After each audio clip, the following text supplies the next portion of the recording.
Assalamualaikum warahmatullahi wabarakatuh.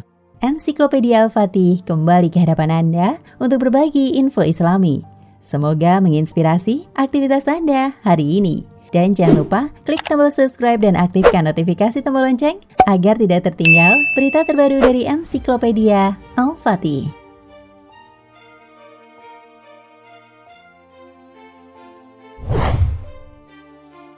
Setelah matinya Dajjal, manusia kemudian hidup dengan damai selama 7 tahun. Tidak ada permusuhan di antara mereka. Sampai akhirnya Allah mengutus angin yang sejuk dari arah Syam. Maka setiap orang yang di dalam hatinya memiliki kebaikan dan iman walaupun seberat biji sawi akan dicabut nyawanya. Sampai-sampai seandainya seseorang masuk ke tengah gunung, niscaya angin itu akan mengejar dan mencabut nyawanya.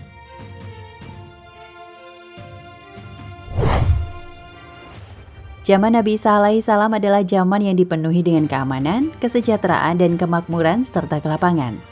Allah akan menurunkan hujan lebat pada zamannya, bumi mengeluarkan buah-buahan dan keberkahannya, harta yang melimpah. Sementara percekcokan, kebencian juga sikap saling hasad atau dengki akan hilang. Dijelaskan dalam hadis An-Nawas bin Sam'an yang panjang tentang Dajjal, turunnya Isa alaihissalam, dan keluarnya Ya'juj dan Ma'juj pada zaman Isa alaihissalam. Doa beliau untuk kebinasaan mereka dan kehancuran mereka. Di dalamnya terdapat sabda Nabi Shallallahu Alaihi Wasallam. Kemudian Allah akan mengirimkan hujan, di mana rumah yang terbuat dari tanah liat juga rumah dari bulu tidak bisa menahannya, lalu akan mencuci bumi hingga bersih seperti cermin kaca. Kemudian dikatakan kepada bumi, tumbuhkanlah buah-buahanmu dan kembalikanlah keberkahanmu.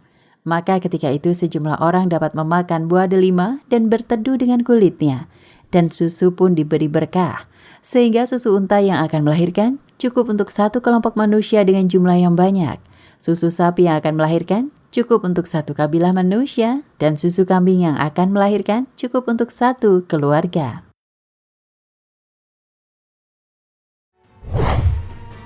Lalu setelah itu setiap manusia yang di dalam hatinya beriman pada apa yang disaksikannya dalam syahadat, walaupun seberat biji sawi akan dicabut nyawanya.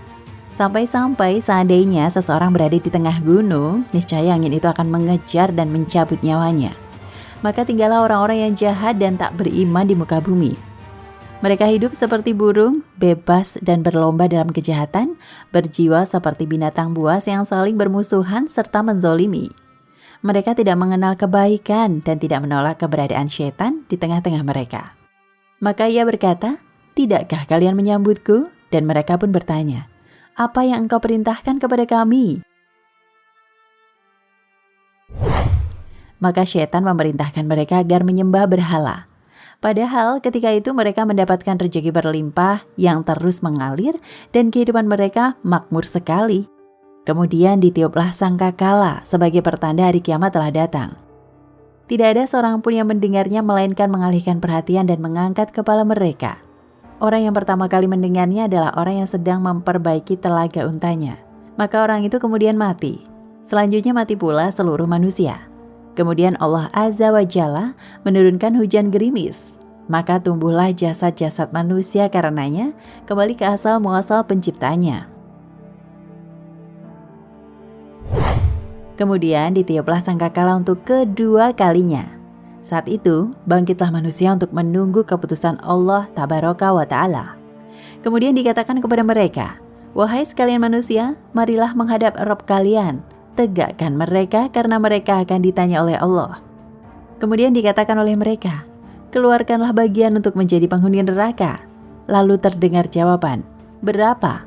Dari setiap 1000 orang, 999 untuk jadi bagian penghuni neraka. Maka itulah hari kiamat yang membuat anak kecil segera beruban atau putih rambutnya, dan pada hari itu terbukalah segala kedahsyatan. Nah, pemirsa Ensiklopedia Al-Fatih, sampai di sini perjumpaan kita kali ini. Semoga menginspirasi.